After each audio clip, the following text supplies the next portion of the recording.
Bonjour à tous. On va attendre 1 à 2 minutes pour s'assurer que tout le monde se connecte. Il y a un certain nombre de personnes aujourd'hui connectées. Quand même pour ceux déjà présents, comme d'habitude, il va y avoir donc plusieurs moyens d'interaction. Et l'idée, c'est qu'on fasse un webinaire assez interactif. Et donc, vous allez pouvoir échanger avec nous au travers du chat. Donc, vous pouvez taper dans le chat, comme je vais faire à l'instant.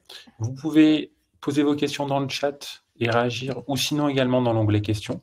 Vous pouvez, j'avoue qu'à chaque fois, les gens l'utilisent moins, mais vous pouvez tout à fait le faire là-dessus. Et vous allez avoir, durant le webinaire, quelques sondages qui permettent de recueillir un peu vos sentiments et d'un peu interagir là-dessus. Le webinaire est enregistré et on mettra à disposition un replay et on enverra également le support de la présentation et vous aurez les contacts des intervenants à la fin.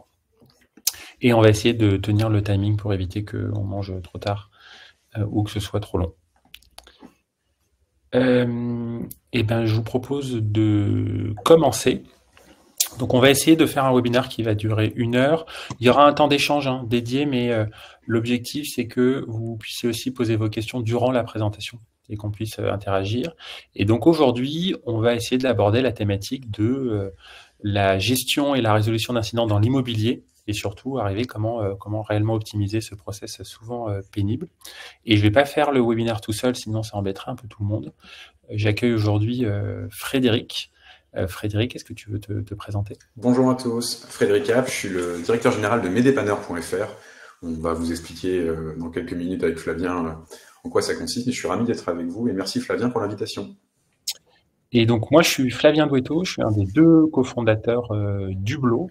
Et pour présenter Hublot pour ceux qui ne connaissent pas, Hublot, on est donc un logiciel en SaaS. En SaaS, ça veut dire accessible avec un navigateur Internet. On s'adresse aux professionnels immobiliers sur du parc privé et public. Et on le fait avec un logiciel qu'on espère très beau, qui intègre pas mal de fonctionnalités liées à la gestion locative, qui vont de la contractualisation au quittencement en passant par la remontée d'incidents. Et sur l'écran, vous voyez nos 3 interfaces habituelles. L'interface gestionnaire pour la contractualisation, le suivi des paiements, l'interface de proximité pour l'état des lieux et l'interface pour le locataire qu'on appelle extranet locataire. Et aujourd'hui, on a à peu près 150 clients de tout type et avec des cas d'usage à chaque fois différents. Frédéric? Oui, Medépanneur. Donc Medépanneur, c'est le leader français aujourd'hui de la mise en relation entre particuliers et professionnels sur tout ce qui concerne les dépannages et les travaux. C'est une start-up qui a été créée en 2013 par des étudiants victimes d'une arnaque par un serrurier où ils se sont fait facturer je ne sais plus combien de milliers d'euros l'ouverture de porte. Et ils se sont dit plus jamais ça. Et notre raison d'être finalement, c'est de ramener la transparence et de la confiance dans le métier du dépannage et des travaux. Il y a des gens sérieux dans ce métier, puis il y a des gens moins sérieux. Et on essaie de répondre à cette problématique, d'amener aux clients, utilisateurs, aux particuliers, mais aussi aux partenaires qui nous font confiance, cette qualité, cette transparence. Aujourd'hui, mes dépanneurs, ça couvre à peu près 80% de la population française. Je l'ai dit, on est sur le dépannage et les travaux, donc sur les grands métiers du dépannage, plomberie, électricité, serrurerie, recherche de fuite, chauffage, vitrerie et j'en passe. Et sur les travaux d'embellissement, ce qu'on qualifie d'embellissement, c'est tout ce qui est rénovation de sol, de murs, et des rénovations tout corps d'état, où on va aller faire des rénovations de salle de bain, des rénovations de cuisine. On travaille beaucoup aussi sur de la REM, sur la réparation en nature. Et comme je vous l'ai dit, notre promesse, c'est d'apporter la transparence. Les clients Medépanneur, quand ils font appel à nous, ils connaissent déjà à l'avance la fourchette de prix, ce qui est extrêmement rassurant dans le contexte que je décris. Et la promesse qu'on a, c'est qu'on envoie des artisans extrêmement qualifiés. On veut être sûr de cette promesse, de cette transparence, et c'est sur cette base-là que que la filiale a été rachetée par le groupe Engie en 2017. C'est une volonté du groupe d'offrir plus que des molécules de gaz et des électrons à ses clients, d'offrir du service, mais avec un niveau de réputation et de qualité exemplaire. Et c'est ce à quoi on s'attache depuis maintenant presque 6 ans chez Engie. En quelques chiffres pour vous montrer si vous ne connaissiez pas, j'espère que vous le connaissez, la marque est connue d'1 Français sur 2, j'espère que vous faites partie de ces Français-là. On a mis quelques chiffres ici pour montrer la façon dont on travaille. 10 minutes, c'est le délai de prise en charge des interventions qu'on demande de faire. On vient du monde de dépannage, d'urgence historiquement, et c'est très important pour nous qu'on sache prendre en charge très rapidement ces commandes-là et offrir très rapidement une solution aux clients particuliers ou aux clients de nos partenaires qui viennent nous voir. 24/7, c'est la disponibilité de nos artisans. On est souvent là quand les autres ne sont pas là. Ça sera peut-être vrai pendant les JO, certainement vrai les 15 août. Et parce qu'on a un réseau de 1300 artisans recrutés sur le volet, c'est le chiffre juste en dessous, c'est 10%, c'est la part des artisans qui réussissent à passer les critères de qualité administratifs, assurantiels, qualité, comportementale pour intégrer le réseau de mes dépanneurs. 95%, c'est notre taux de satisfaction de nos clients aujourd'hui. Alors ça oscille entre 93 et 98. Ce qui dans le métier des plateformes digitales, d'intermédiation, de services immobilières à domicile sur du dépannage est un taux extrêmement élevé. On en est très fiers et c'est l'alpha et l'oméga de mes dépanneurs aujourd'hui. On y reviendra, mais 120 minutes, c'est globalement le temps que vous devriez gagner à minima sur chacun des sinistres que vous gérez avec mes dépanneurs, mais c'est un peu l'objet de ce qu'on va essayer de vous expliquer avec Flavien. Et puis c'est le classement au palmarès Capital des meilleures enseignes 2024. On est très fiers de ce classement-là. On est la plateforme préférée des Français sur les services à domicile. Et voilà, pour vous expliquer que c'est une maison sérieuse, qu'on prend très au sérieux la qualité et la satisfaction de nos clients et la réputation des partenaires qui nous feront confiance. Et j'espère que peut-être vous en ferez partie. Pour continuer et pour un peu introduire la thématique, l'idée c'est de faire un constat aussi bien chiffré, donc quantitatif que qualitatif. C'est un peu quoi les métriques qu'on voit sur la gestion des incidents. On est sur évidemment des incidents qui peuvent revêtir plusieurs formes, mais en réalité il y en a des majeurs. Le cas classique, c'est la plomberie, c'est clairement un des incidents les plus remontés. Arrivent dégâts des eaux et serrurerie, donc je pense que tout le monde les a vécu et c'est pour ça que ça représente la majorité. On est sur des coûts qui sont pas anecdotiques et c'est une étude de Flatlooker en 2023. On est sur un coût annuel relatif de 423 €, ce qui n'inclut pas les coûts de travaux plus majeurs. On est vraiment sur l'ensemble des incidents petits et moyens qui peuvent arriver dans un logement. Donc ça a une incidence aujourd'hui sur le rendement locatif. Et surtout, il y a des enjeux assez majeurs. Là, on a présenté une métrique qui reprend le pourcentage des logements qui ont une anomalie électrique. Alors évidemment, c'est des logements avant 2008, mais dans quelques mois ou années, je pense qu'on pourrait refaire la slide en parlant de la rénovation énergétique. Et on voit qu'il y a donc des enjeux de lame de fond où il y a également des problématiques sur la vétusté de logements par rapport à des évolutions réglementaires qui ont un élément assez important. Et en fait, la difficulté aujourd'hui, c'est que c'est une source d'énorme frustration, cette gestion des incidents. C'est une frustration pour pas mal d'acteurs. Et on avait fait, nous, une étude avec un cabinet de conseil qui s'appelle Verton et un panéliste qui s'appelle Calimétrie, plutôt d'ailleurs auprès de locataires de bailleurs sociaux. Et ce qu'on avait constaté, c'était que 52% des locataires n'étaient pas satisfaits de la réactivité de leurs bailleurs.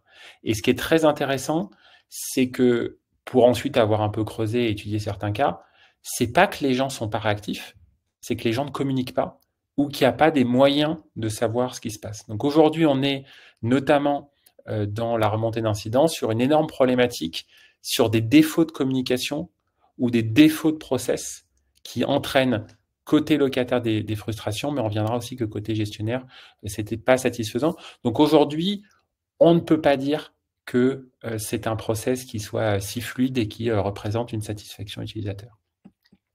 Si on va maintenant un peu plus, j'allais dire, qualitatif, si on essaie de prendre un peu de recul, qu'est-ce qu'on peut constater aujourd'hui quand on regarde la gestion des incidents? Premier élément, qu'est-ce qu'on perd comme temps? On est aujourd'hui sur une perte de temps assez impressionnante, et c'est pas parce que les gens font mal leur travail, c'est que les process ou les outils vont pas.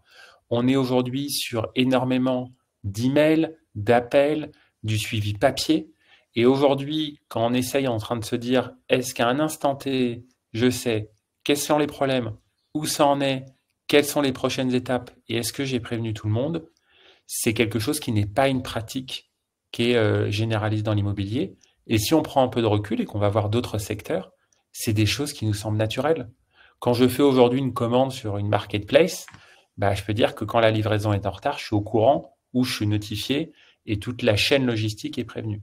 C'est des choses aujourd'hui, on a assez peu de retour et de transparence. C'était quelque chose qui jusqu'à présent ne représentait pas ou n'était pas perçu certainement comme un point hyper important. Pourquoi aujourd'hui, on voit que c'est un des enjeux majeurs de satisfaction, aussi bien côté gestionnaire et côté locataire. Un des cas, et je vais peut-être laisser Frédéric continuer, c'est aussi la difficulté en fonction du maillage territorial ou des choses que les personnes peuvent avoir besoin en fonction de la localisation de leurs biens. Exactement, Flavien. Et en fait, on voit bien, et c'est pour ça que j'ai insisté sur la couverture territoriale d'acteurs comme les dépanneurs. Alors, on n'est pas les seuls sur le marché, mais on est fiers de le dire. C'est que c'est compliqué, surtout pour des gestionnaires de biens qui ont une couverture géographique importante, d'aller chercher des intervenants dans des petites géographies. Et c'est là où la qualité des réseaux d'intervenants et des gens qui ont une échelle nationale et qui veulent gérer des biens à des échelles nationales ont du mal à s'appuyer sur des réseaux qui ont cette couverture-là. Et où on voit bien que dans les petites géographies, on a beaucoup plus de mal à recruter. Et c'est là où finalement, après, on retombe sur des acteurs beaucoup plus locaux, qui ne sont pas forcément outillés, et sur lesquels on revient sur le premier point que tu illustrais, Flavien, sur la capacité à communiquer, ou à mal communiquer en l'occurrence, lié à des problèmes d'outils et de processus. Et puis si je continue sur ma lancée, on a aussi un sujet de qualité, de garantie sur la qualité et sur les prix. J'en ai parlé, c'est une des promesses de mes dépanneurs, mais globalement, si on dézoome le sujet, on voit bien que c'est un enjeu à la fois pour les locataires, les propriétaires et puis surtout les gestionnaires, d'être sûr que les travaux sont exécutés, qu'ils soient exécutés à temps, dans un bon niveau de qualité et conformément au prix, avec des prix lisibles et transparents à la vente. J'espère que vous partagez ces constats. Tu voulais peut-être aussi mentionner des retours que tu avais eus sur j'allais dire des verbatim ou des choses. Oui. Alors ça, c'est un travail qu'on aime beaucoup faire chez mes dépanneurs, c'est se confronter à la réalité des gens qui utilisent nos services. Et on a réuni plusieurs gestionnaires immobiliers ces dernières semaines pour leur faire exprimer finalement toutes les frustrations et toutes les choses qui gâchent leur quotidien et de voir nous, on pouvait amener la performance dans leur métier. Et donc, on a plusieurs thèmes qui sont apparus. J'espère qu'ils vous sont pas étrangers. Je pense que c'est quelque chose que vous vivez. Si c'est pas le cas, faites-en part. Hein, c'est interactif, encore une fois.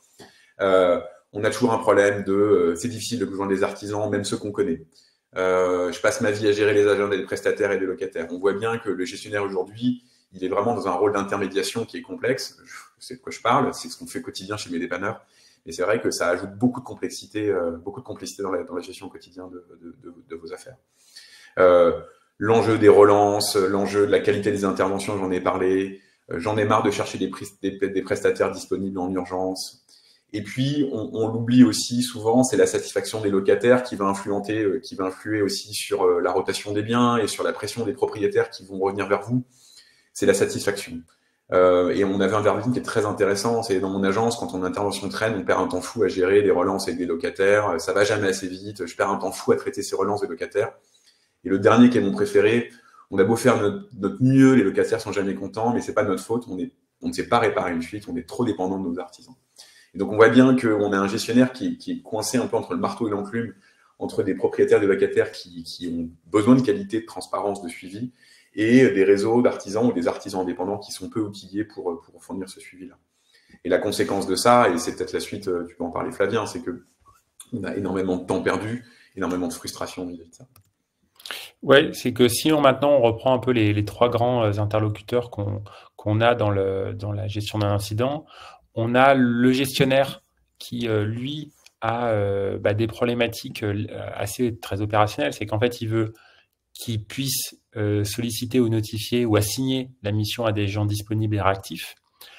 Il veut qu'il y ait un échange avec le locataire, aussi bien juste pour la manière de remonter un incident que pour avoir le côté locataire, un suivi du prestataire, avoir de manière générale un suivi de la résolution. Il veut pas se faire enfler, donc en fait, il veut quelque chose où il est certain que ça se passe correctement. On intervient chez quelques bailleurs sociaux et le cas classique d'une intervention de plomberie où on dit que c'est résolu et en fait non. Il y a plein d'interventions successives qui entraînent soit des coûts mais une insatisfaction côté gestionnaire et côté locataire. Et après, c'est quelque chose que je suis intimement convaincu, c'est que c'est un moyen de différenciation et de valeur de marque. Parce qu'en fait, l'immobilier est un secteur aujourd'hui un peu bouleversé. Et il va y avoir demain une vraie réflexion à savoir, c'est comment je propose une approche différente qui permet de justifier de manière correcte pourquoi je prends des honoraires ou mon activité, et sur lequel c'est hyper important. Et donc la manière d'avoir des outils efficaces et des process adaptés valorise la marque et valorise l'entreprise dans le sens large ou le bien proposé. Et côté locataire, on l'a mentionné un peu en introduction, c'est qu'un de ses points de frustration, c'est l'info. Il n'est pas au courant, il ne sait pas si ça avance. C'est sympa les affichettes, mais à un moment, j'aime bien des outils numériques ou avoir un truc un peu plus temps réel. Et c'est vraiment d'ailleurs plutôt, il y a une notion de proactivité, c'est-à-dire qu'aujourd'hui, je pense que dans le métier de l'immobilier, c'est important de communiquer plus sur ce qui est réalisé. Il y a souvent des très belles choses qui sont réalisées, mais il faut savoir où ça en est. C'est l'incertitude qui crée le stress. Je pense qu'on le vit bien en ce moment. Et le dernier point, c'est le prestataire. On l'oublie parfois, mais le prestataire, lui, il a envie d'avoir un encadrement, donc il veut être certain qu'il va recevoir son argent. Il a envie d'avoir un cadre un peu clair, de savoir où il intervient et pourquoi.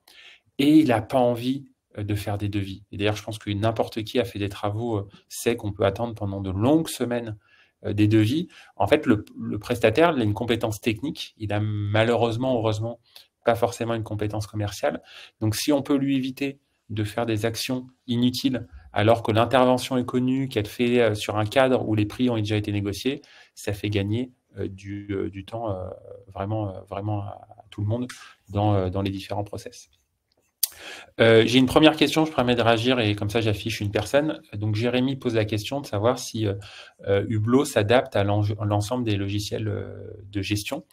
Donc la première réponse, c'est que Hublot, nativement et par la conception, a été donc conçu comme un logiciel ouvert. Donc avec la volonté de se connecter à différents outils. Évidemment, il faut que les autres outils, eux, ont cette capacité de connexion. Évidemment, quand je parle connexion, ça peut être simplement j'importe ou j'exporte un fichier Excel, ou de manière plus moderne ou plus technologique au travers d'une API.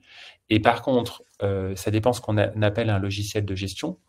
Hublot est en concurrence avec les autres éditeurs de logiciels de gestion locative. Donc j'ai envie de dire qu'on va plutôt remplacer des logiciels de gestion locative.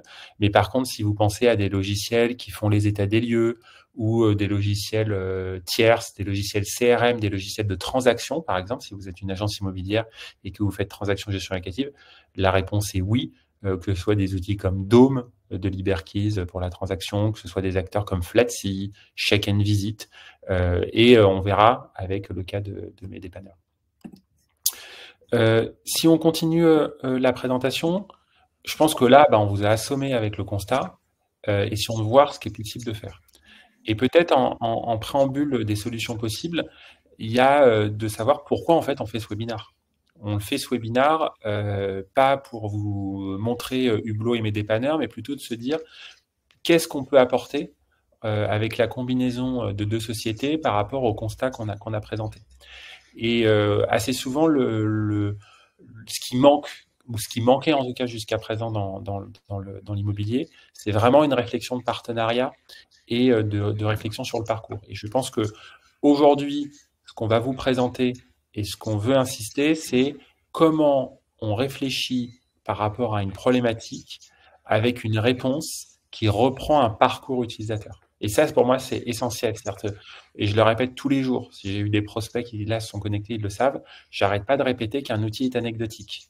En fait, si on n'a pas poussé la réflexion en essayant d'avoir un parcours sur lequel il est réfléchi, on évite la double saisie, on a des choses malignes, en fait, si on ne fait pas ce process-là, on n'y arrive pas. Et ça, c'est dans la démarche qu'on a avec mes dépanneurs, c'est à partir de cette problématique de la gestion des incidents, comment on fait quelque chose qui est fondamentalement basé sur l'utilisateur pour qu'il évite d'avoir 42 onglets Chrome et pour éviter qu'il ne comprenne pas sur les éléments. Et le point, c'est évidemment cette notion de partenariat. On n'y arrive jamais tout seul. C'est-à-dire qu'en fait, c'est illusoire d'imaginer qu'il y a une sorte de chevalier blanc qui va révolutionner et résoudre l'ensemble des problématiques. Une fois qu'on a réalisé ça, il faut donc se dire comment je peux créer un réseau de partenariats avec une volonté d'essayer d'associations qui créent de la valeur. Et c'est quelque chose où je pense qu'on arrive, on essaye au maximum d'y arriver. Et dernier point, il faut quand même des valeurs communes, c'est-à-dire d'avoir une réflexion en se disant que finalement, la meilleure manière de conquérir le client, c'est d'essayer de faire le meilleur produit et la meilleure proposition de valeur et d'aller chercher des choses modernes dans l'approche. Et ça, c'est vrai que je suis très content d'avoir rencontré mes dépanneurs. On le fait avec d'autres acteurs sur le logement social comme Loré Finance ou autres, où fondamentalement, on essaye aussi de partager un socle commun ou comment on peut créer une activité rentable, mais sur lequel on essaye d'avoir un focus client permettant d'améliorer. Et peut-être juste pour rebondir sur tes propos, Flavien, c'est-à-dire que ce qui est très important de comprendre, c'est que aucun acteur ne peut prétendre gérer toute la chaîne de valeur. Et ça serait vraiment illusoire. Et c'est très intéressant de comprendre que on doit tirer parti de là où chacun est le meilleur. Et c'est un peu la logique du partenariat qu'on va vous montrer. On va vous expliquer concrètement ce que ça change. Mais très naturellement, on s'y est retrouvé parce que Hublot est très à l'aise et très fort sur la partie amont, gestion administrative, locative, financière, sauf sur lequel mes dépanneurs et absolument pas. Nous, on est beaucoup plus sur l'intervention, la gestion aval des incidents. Et nous, on ne pourra jamais monter sur l'amont. Hublot n'a pas de pertinence à descendre sur l'aval. Et c'est vraiment la logique de tirer parti de là où chacun est le meilleur et de protéger finalement les parties prenantes de cette complexité, de faire en sorte que, quelle que soit l'utilisation que vous en faites, vous avez toujours un seul point d'entrée. Et derrière ce point d'entrée, qui dans ce cas-là sera Hublot, on va en revenir, vous avez toute la puissance d'un réseau de partenaires dont mes dépanneurs, il est rapide de faire partie. Et on a quelques questions. Donc, Pascal nous indique qu'il a ouvert un cabinet syndic à Calvados. Très bien. Félicitations pour l'ouverture. Et est-ce qu'il est possible de le faire appel à vous deux? Eh bien, on va pouvoir vous le montrer par la suite. Donc, la réponse est oui. Et Pierre demande, les travaux d'entretien ne sont-ils pas du ressort des locataires? Alors, c'est une très bonne question. C'est vrai qu'on ne le précise pas. Mais là, dans l'approche, quand on parle d'un incident, au final, on se pose dans un second temps la question de ce qu'on va appeler la refacturation ou non auprès du locataire. Un des enjeux, en fait, dans l'immobilier et la gestion locative, c'est que oui, certes, il y a évidemment des actions qui sont à la charge du propriétaire ou du locataire, mais dans l'expérience utilisateur, ce qu'il faut essayer d'apporter, c'est de se dire, est-ce que je propose les meilleurs prestataires ou le meilleur process, même si c'est à la fin plutôt le locataire. Et honnêtement, moi, j'ai été longtemps locataire. Oui, j'avais des choses à réaliser, mais je ne savais pas par qui. Et honnêtement, je pense qu'un propriétaire et même un gestionnaire, il préférera, même si c'est à la charge du locataire, à utiliser un prestataire. Et c'est souvent d'ailleurs dans le cas dans un syndic de copropriété, en tout cas dans ceux que je connais, c'est que parfois, par exemple, c'est le syndic qui me recommande un prestataire ou qui passe la commande et après il me refacture là-dessus. Donc dans les cas qu'on présente, on a un peu les deux points. Si on essaie d'aller un peu plus concret, et ça permet de faire un test de vision et de couleur, on a essayé de matérialiser qu'est-ce que ça veut dire justement faire appel un peu les deux. Donc c'est un graphique qui reprend les étapes du cas classique de la remontée d'un incident et de son traitement dans l'immobilier, en partant de sa déclaration et de la résolution, et ça montre un peu les différents intervenants. La première chose qui saute aux yeux, c'est qu'on essaye de faire un process où ce soit ultra simple pour le locataire. En fait, le locataire est une des parties prenantes, mais relativement faible. Donc lui, c'est la ligne tout en bas en vert. Il a fondamentalement 3 grands moments dans la problématique d'un incident. C'est le déclarer, s'assurer du rendez-vous avec l'artisan et dire si ça s'est bien passé. Bien évidemment, pour reprendre le point de Pierre, il y a le sujet du paiement de la facture et de la refacturation sur lequel il peut être impliqué. Vous avez ensuite toute la gestion du ticket, on va dire d'un point de vue visuel et collecte d'informations et intervient des hublots. Donc Hublot va intervenir à 3 grands temps forts.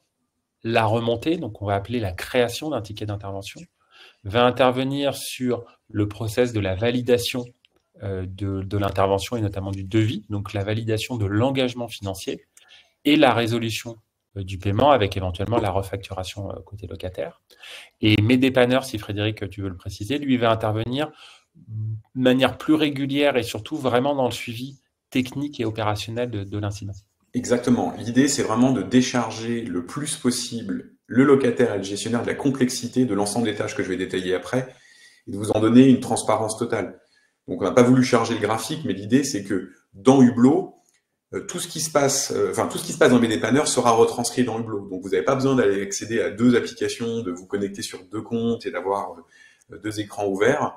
L'idée, c'est que les 2 systèmes vont communiquer en permanence pour tenir au courant en temps réel et la mise à jour en temps réel de l'ensemble des informations qui seront opérées par mes dépanneurs.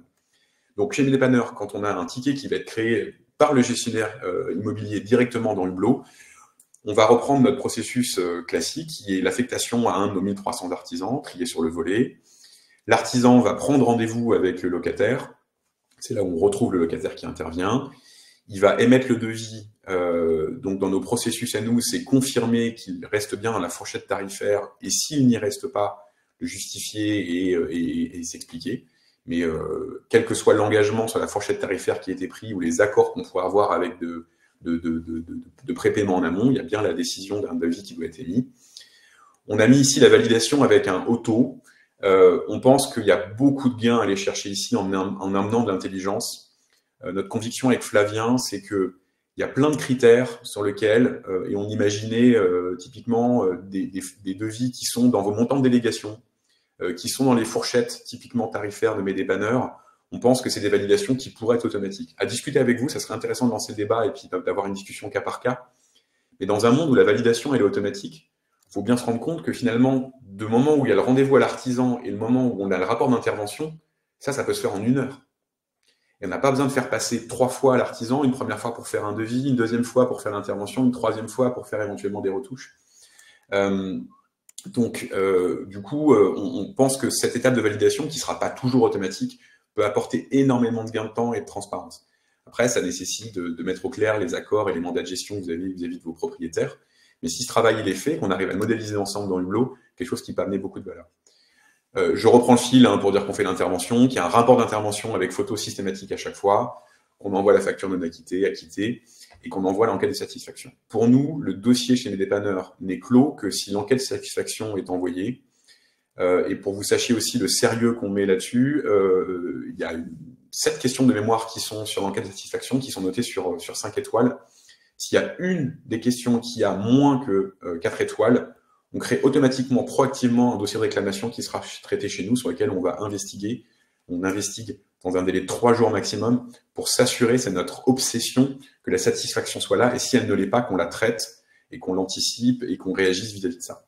Donc, pour vous dire que finalement, le suivi continu de mes dépanneurs, même s'il est virtualisé et finalement rendu abstrait derrière un écran Hublot qui vous simplifie la vie, on veut absolument avec Flavien que vous ayez la garantie qu'il y a quelqu'un qui s'en occupe, qu'il y a quelqu'un qui va gérer l'ensemble du cycle de vie de ce ticket-là jusqu'à la satisfaction de votre locataire, sur lequel vous pourrez après tirer parti en termes de satisfaction, de notoriété, et d'en faire un avantage compétitif, parce qu'on pense qu'avec Flavien, c'est quelque chose qui pourra apporter beaucoup de valeur à votre entreprise. Et l'enjeu, c'est évidemment d'avoir ces informations-là dans des interfaces agréables et sans besoin de récolter, de remettre un peu de l'information. C'est un des enjeux, c'est-à-dire de continuer d'avoir quelque chose sur lequel vous n'avez pas besoin de cliquer 42 fois pour avoir les informations clés. Et ça, c'est une des propositions assez fortes pour éviter de perdre un peu de temps sur le suivi. Et donc, très rapidement, quand on parle d'Hublot, c'est une interface où je vois où on en est, qui a été contacté, et avec des logiques assez sympas de notification et de tableau de bord d'éléments. Et ça, c'est un des points assez importants, je pense, c'est ne sous-estimez pas la nécessité d'avoir des outils très fluides et où l'information arrive auprès du gestionnaire sans autre intervention pour gagner en productivité, juste aussi parce que c'est plus agréable dans son travail. Si on continue un tout petit peu la présentation, je vous propose de faire des cas. Alors, comme on est en plein été, on a pris un exemple de plein hiver, au courant. Et l'idée, c'est de reparcourir des cas concrets. Alors, je vais balancer un tout petit peu, mais c'est notamment Alexandre de Mes Dépanneurs qui a repris quelques cas qu'il a vraiment vécu. Et l'objectif, c'est d'essayer de bien comprendre qu'est-ce que apporte l'association Hublot Mes Dépanneurs par rapport à une situation traditionnelle? Et on n'a pas caricaturé, donc on a repris vraiment avec des délais un peu classiques. Et bien évidemment, n'hésitez pas à réagir ou à préciser si c'est pas clair. Le cas classique, c'est donc il y a un problème de chauffage. Donc évidemment, le locataire est le premier concerné. Il va contacter le gestionnaire, mais sauf que il tombe sur son répondeur. Parce que la manière de remonter un incident, c'est souvent le téléphone. On arrive à obtenir un rendez-vous après plusieurs jours, parce qu'en fait, par exemple, moi, quand je travaille en journée, je ne peux pas appeler quelqu'un pour la vie perso parce que ma priorité est pour les clients. Et donc, ça décale. Donc, au fur et à mesure, le problème continue. Le gestionnaire, il dit, faut que je prévienne le propriétaire. Mais là encore, le temps de se coordonner, il essaye de contacter l'électricien, mais l'électricien, il propose des heures où le locataire, il n'est pas là parce qu'il est parti. Et on arrive à un délai qui peut arriver jusqu'à 2 semaines. Évidemment, on peut avoir des locataires plus proactifs qui vont donc rappeler toutes les 2 heures pour solutionner, mais je pense que c'est un niveau de stress qu'on n'aime pas forcément. Le locataire et l'électricien arrivent à avoir le rendez-vous. L'électricien confirme, mais sauf que là, plus de nouvelles. C'est-à-dire qu'en fait, l'électricien a dit qu'il allait venir, mais on ne sait pas où on en est.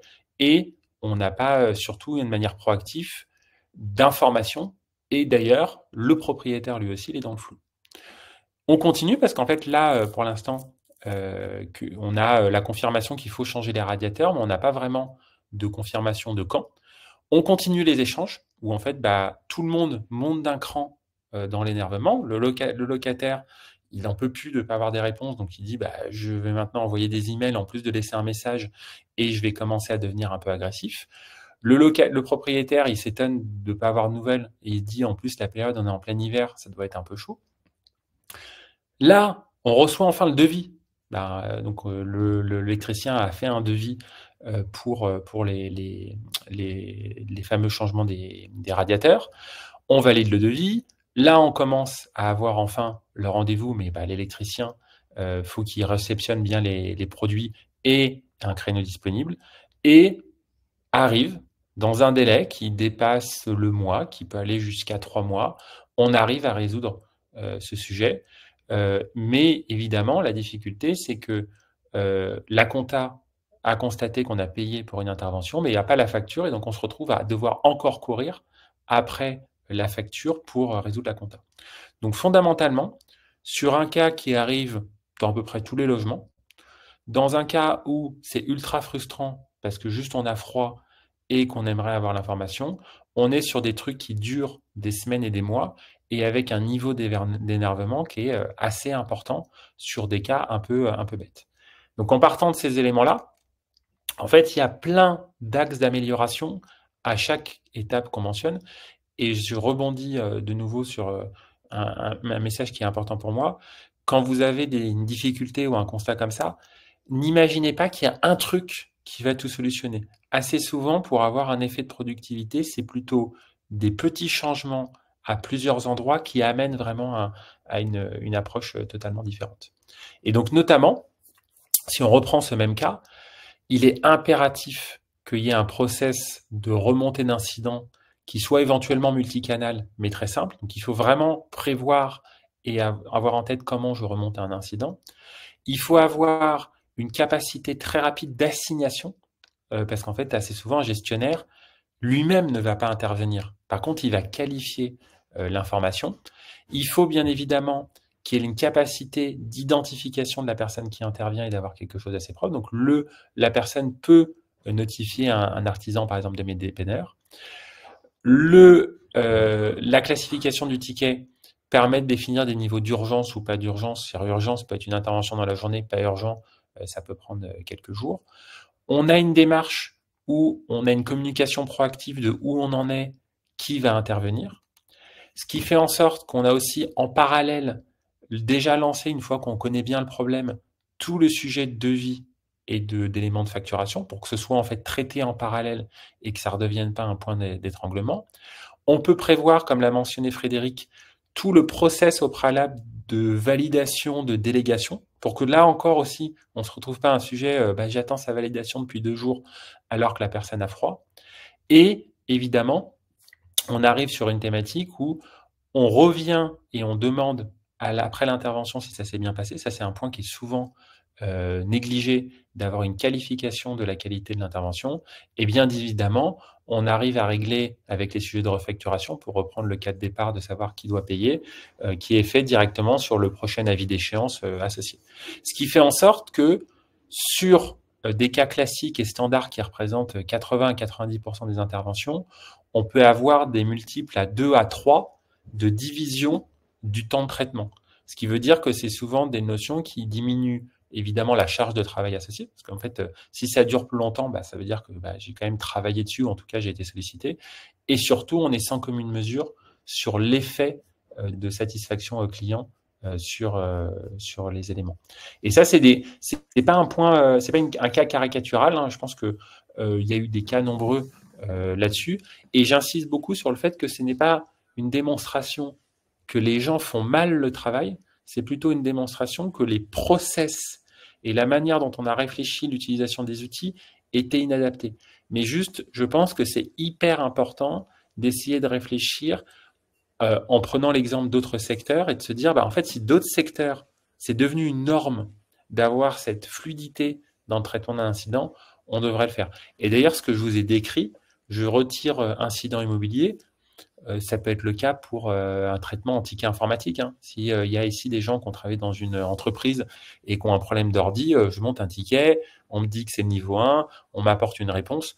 Et ça, c'est hyper important d'avoir un process qui est très bien fait pour la gestion d'un incident. Je laisse la parole à Frédéric pour le second cas. Oui, c'est dans la même veine, hein. C'est pour vous montrer, et encore une fois, j'insiste que ces cas sont réels, hein. C'est des cas qui ont été vécus par une en face de moi, Alexandre, là, dans les deux situations, avant qu'il travaille chez Medbanner et après qu'il travaille chez Medbanner. Un deuxième cas aussi vécu, le cas classique du locataire du dernier étage qui évoque une fuite d'eau chez son voisin, qui provoque une fuite d'eau chez son voisin à l'étage inférieur. Dans le cas d'un processus tel qu'il est souvent vécu aujourd'hui, alors qu'on a qualifié sans hublot, sans dépanneur, mais on voit bien qu'on a un locataire qui va prévenir, qui va contacter son gestionnaire pour lui demander comment traiter le sujet. La gestionnaire va tenter de contacter plusieurs plombiers sans succès. La gestionnaire arrive enfin à obtenir un premier rendez-vous avec un plombier pour le lendemain après-midi. Là, on est sur des mesures conservatoires, on est sur l'urgence. On peut avoir de la sursinistralité, et c'est ce qui s'est passé ici. Le plombier arrive, parce que le plombier, il vient à J+1, ce qui est quand même pas mal aujourd'hui dans un cas d'un réseau en direct. Et puis, la fuite est plus grave que prévu, il nécessite des pièces, donc il faut aller recommander les pièces. Il faut revenir le lendemain avec les pièces nécessaires. La fuite est réparée, mais finalement, à J+4 ou à J+3, on se rend compte que les dégâts sont beaucoup plus importants que prévu, parce que ça fait 3 jours que l'eau coule du deuxième étage au premier étage. Et donc maintenant, il faut retravailler encore un deuxième sinistre, qui contacte une entreprise de rénovation pour évaluer les dommages, obtenir un devis, et on recommence sur ce cycle-là. Il est assez simple, ce cas d'usage-là, mais en fait, il montre bien que, autant le premier exemple montrait plutôt une question de productivité, d'apaisement de la relation avec les locataires et les artisans, là, on est juste dans un cas simple, qui est de dire que, en fait, moins cher, c'est plus cher, et plus lent, ça coûte beaucoup plus cher. Parce que là, on va se retrouver à réparer la salle de bain ou la cuisine du voisin du dessous, alors qu'on aurait très bien pu le faire différemment. Et là, c'est le cas qui est arrivé à Alexandre il y a 2 mois, même pas, qui s'est passé en 2 heures et 6 minutes. Donc, littéralement, Alexandre a été contacté par son locataire. Le locataire prend une démarche de fuite et contacte finalement son gestionnaire pour prévenir de l'aide. Et là, on a pris le processus complet. Je vais pas vous le refaire parce que vous voyez l'idée. Mais à 12h06, fin d'intervention, chantier nettoyé, pas de sursinistre. Le gestionnaire, il a pu passer la commande en 1 minute, contrairement à un jour. L'urgence a été traitée en moins de 2 heures, finalement. Et encore une fois, pas de sinistre, pas de sursinistre et de coûts, et pas de relance, pas de gestion d'agenda, simple et efficace. On prend beaucoup de temps là-dessus parce que finalement, on voit bien et on discute régulièrement, et Flavien et nous, chez Medbanner, on discute beaucoup avec des gestionnaires immobiliers et on voit que c'est des sujets que vous vivez au quotidien. Et je rebondis sur les propos de Flavien, c'est-à-dire qu'il n'y aura pas le grand soir, la solution magique qui, d'un coup de baguette magique, va remplacer tous les processus. Et on revient à l'esprit de notre partenariat, et c'est peut-être un peu la conclusion, c'est que c'est vraiment avec l'association de plusieurs acteurs dans la chaîne. Là, on est sur le traitement de l'incident. Il y en a plein d'autres processus auxquels vous êtes confrontés, vous, dans la gestion immobilière. Mais la solution viendra de la capacité à interconnecter des processus et des acteurs à travers des outils. Je dis souvent un outil en informatique est assez bête finalement, il ne fait qu'appliquer très bien des processus qu'on a réussi à modéliser. Et la qualité d'une solution logicielle, c'est la capacité à proposer des processus qui soient pertinents et qui collent à vos besoins. Et c'est pour ça que, et si je commence la conclusion, Flavien, je te laisserai finir, mais notre partenariat, il semble répondre à tous ces cas d'usage-là qu'on a émis quelques slides plus loin, parce qu'on va tirer parti de là où chacun est très fort. Hublot est très fort sur l'amont, nous sommes très forts sur l'aval, et si on en revient à ce que tu disais, Flavien, sur le facteur différenciant, on pense que sur le marché, il y a peu ou pas de solutions finalement qui sont capables de gérer de manière intégrée et sans couture tout le cycle de vie d'un incident, du locataire jusqu'au locataire et en passant par le gestionnaire, le propriétaire et l'artisan. Je te laisse la main, Oui. Flavien, pour conclure. Oui, je pense que c'est un des points, c'est que la très grande difficulté des outils et de la réflexion, c'est qu'on pensait que, par exemple, un incident, c'était surtout un sujet de gestionnaire. En fait, c'est surtout un sujet de coordination et d'enchaînement logique. Et les outils et les process étaient jusqu'à présent pas forcément adaptés. Et évidemment, la thématique, c'est d'arriver à trouver une solution qui est aussi ultra simple. Ça, c'est toujours très difficile de faire des choses simples. C'est beaucoup plus compliqué pour arriver à faire un truc où on crée pas une usine à gaz, on crée pas un truc compliqué, mais on arrive sur des cas où, sur des éléments classiques, on arrive à démontrer une valeur ajoutée. Et l'objectif aussi, là, c'est simple, hein, on revient sur les valeurs. L'objectif, c'est de faire gagner du temps. L'objectif, c'est d'augmenter la satisfaction. Donc, l'enjeu aussi qu'on essaye d'amener avec cet élément-là, c'est qu'il y a un vrai gain associé. C'est pas juste je rajoute un outil. En fait, l'objectif, c'est de montrer par A plus B qu'en ayant une approche différente de la gestion d'incidents, on fait gagner, entre guillemets, de l'argent et de la productivité à tous les intervenants. Et j'en profite parce qu'on a eu quelques questions dans le chat, donc notamment Jérémy qui pose la question de savoir est-ce qu'on fait la relation avec les assurances locataires, propriétaires non occupants dans le cadre de la loi IRSI. Et Pascal vient de mentionner, évidemment, comme en plus il vient d'ouvrir son activité de syndic de Calvados, j'ai retenu. La différence, c'est de savoir comment, justement, dans des cas qu'on appellera de sinistralité, comment on fait le lien ou non avec l'assurance et quels sont les éléments à la charge. Je ne sais pas si Frédéric, tu veux préciser, je pourrais préciser comment on gère ça côté Hublot. Mais vas-y, je compléterai. Ouais, donc en fait, nous, côté... Alors, je vais faire tout de suite une réponse qui va être un peu triste. On ne va pas pré-remplir des éléments de déclaration auprès de l'assurance. Donc, c'est aujourd'hui encore un point de souffrance, c'est-à-dire que au sein du Hublot, vous allez avoir la possibilité d'avoir les informations des assurances associées à un dossier de location. Donc, vous allez savoir qui est le contact de l'assurance, qui sont les éléments. Je peux en rajouter plusieurs. Donc, par défaut, dans la solution, vous allez avoir la possibilité de savoir exactement quelle est l'assurance du bien, en sachant que là, je suis au niveau d'un lot, mais on pourrait avoir cette même approche au niveau d'un immeuble. Donc, ces informations-là seront disponibles. On a également les informations des différents fournisseurs et prestataires, et on peut très bien avoir le contact de l'assurance. Donc, j'ai envie de dire qu'on va centraliser la donnée. Par contre, dans Hublot, vous n'allez pas avoir une notification automatique ou un pré-remplissage à destination des assurances. Donc ça, j'ai envie de dire que on le fait, j'allais dire moyen, en tout cas on le fait que partiellement sur ces éléments-là. Et par contre, pour répondre plus spécifiquement au cas de Pascal, côté Hublot, vous allez par contre pouvoir définir ce que j'appelle la refacturation de la charge auprès du locataire. Par contre, on a aujourd'hui laissé libre le gestionnaire de définir comment il souhaite refacturer. Bien évidemment, il y a un cadre de loi qui définit les prestations à la charge du locataire, du propriétaire, etc. Mais dans l'approche du Hublot, on considère que c'est au gestionnaire et avec éventuellement un process de validation avec le propriétaire qui va définir comment va être répartis les éléments là-dessus. Et peut se rajouter donc la thématique de l'assurance. Mais vous avez raison d'insister parce que c'est souvent un des points assez importants. Et pour compléter ta réponse, Flavien, côté mes dépanneurs, il se trouve que en fait, on travaille beaucoup avec les assureurs, parfois sur de la prise en charge, parfois sur du refus de prise en charge. Donc, en fonction des informations qu'on pourra échanger entre Hublot et mes dépanneurs, on est tout à fait capable, nous, de faire des factures, plusieurs factures, de la prise en charge par l'assureur, du delta de prise en charge pris en charge par le locataire ou le propriétaire, des travaux supplémentaires à la charge du locataire ou du propriétaire. Et donc, nous, on a la capacité finalement à gérer des flux de facturation extrêmement complexes. On peut émettre N factures sur une intervention en fonction des différents mandants. Il y avait une question de Noémie aussi. Pour le moment, les dépanneurs ne couvrent que les grandes agglomérations. Non, en fait. Alors, on est présent dans les grandes agglomérations, mais aujourd'hui, on est présent dans 53 agglomérations. Et quand on parle agglomération, on parle des préfectures, des sous-préfectures et de tout ce qui rayonne autour. Donc, aujourd'hui, on est sur un modèle où voilà, on a 1300 artisans qui couvrent la France. C'est une donnée aussi extrêmement dynamique en fonction des besoins. On a la capacité à recruter des artisans. On a beaucoup de gens qui demandent à rentrer chez les dépanneurs. Donc, on peut faire évoluer ce réseau et on sera ravis d'aller couvrir 100% de la population. La contrepartie, c'est que c'est une équation toujours entre le nombre d'artisans et le volume de commandes. Donc, il faut qu'on trouve toujours cet équilibre-là, mais il bougera et il continuera à bouger.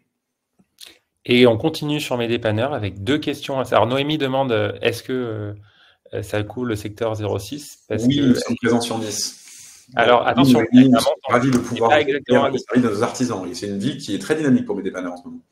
Ok. Et on a Jojo, qui doit être un surnom ou un diminutif, qui pose la question de savoir comment se passe le paiement et aucun problème. Bien sûr, on peut faire des règlements par facture. Il est d'ailleurs assez rare que les gestionnaires payent par carte bleue. On fait de l'envoi par facture. Vous recevez les factures à J+1 d'intervention. On peut émettre la facture au nom de l'agent, des gestionnaires immobiliers, ou on peut les mettre au nom du propriétaire chez l'agent, c'est l'agence X. Encore une fois, on a une versatilité de cas d'usage qu'on a développée avec nos relations avec les assureurs qui nous permet de couvrir ces cas d'usage-là. Et si jamais le delta de prise en charge ou le supplément de prise en charge est à prendre en charge par le propriétaire ou par le locataire, il peut le faire en ligne avec des prépaiements ou il peut le faire auprès de l'artisan des dépanneurs qui collecte l'argent sur des TPE pour le compte de mes dépanneurs. Et j'en profite, vous pouvez continuer à poser vos questions. Juste en parallèle, sur les sondages, très rapidement. Donc, mes dépanneurs est plus connu que Hublot. Hein.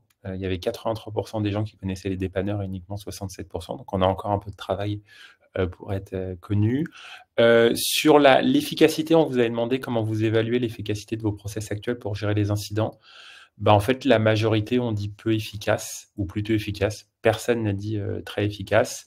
Et ce sont les problèmes de plomberie.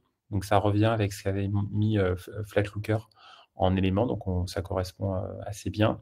Et ce qui est attendu, en tout cas les premiers retours sur quels étaient les éléments qui intéressaient en valeur ajoutée de l'association Hublot Mes Dépanneurs, c'est la rapidité et la réactivité des prestataires.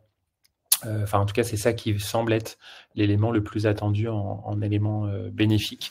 On voit que la sélection des prestataires et l'intégration à un flux est toujours un point problématique. On a Cyril qui pose une question pour toi, Frédéric. Donc,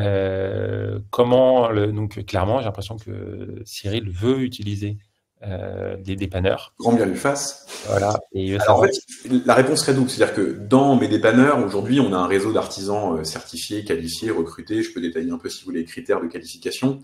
Donc, on peut bien évidemment accueillir des artisans dans le réseau Mes Dépanneurs s'ils correspondent à un critère de qualité.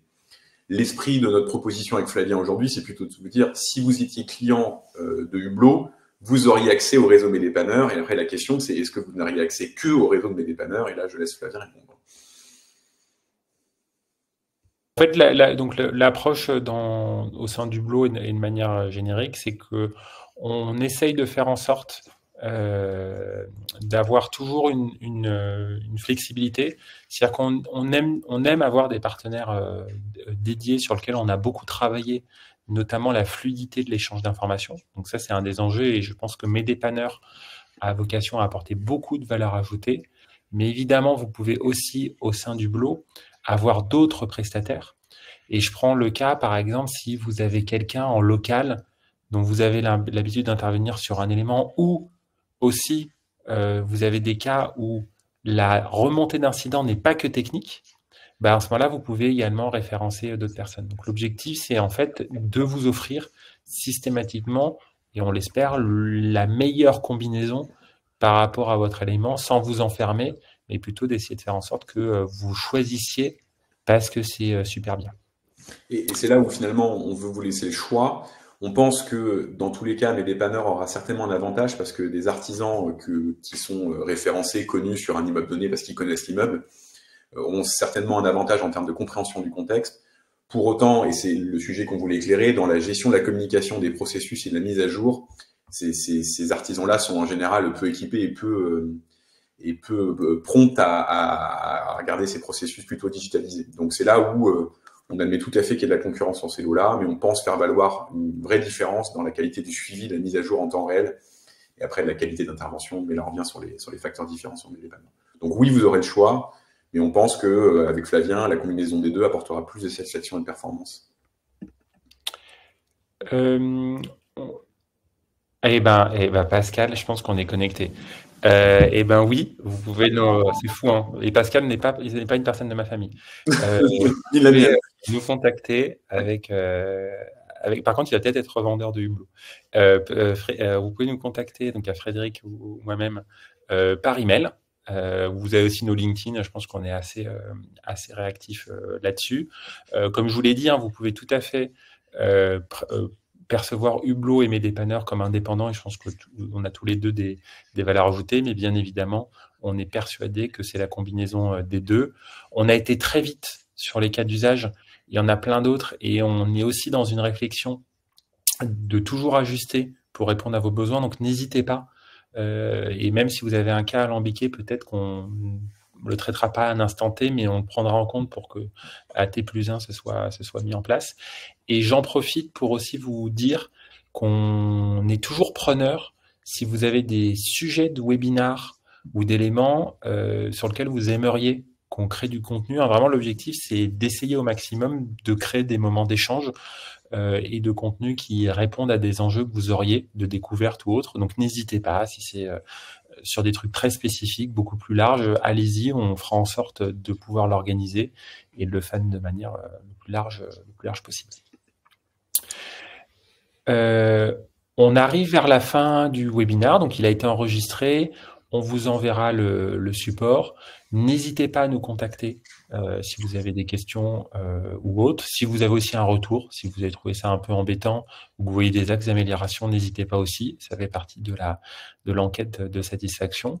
Et je remercie beaucoup Frédéric pour le temps qu'il nous a consacré, d'avoir accepté aussi d'intervenir durant ce webinaire.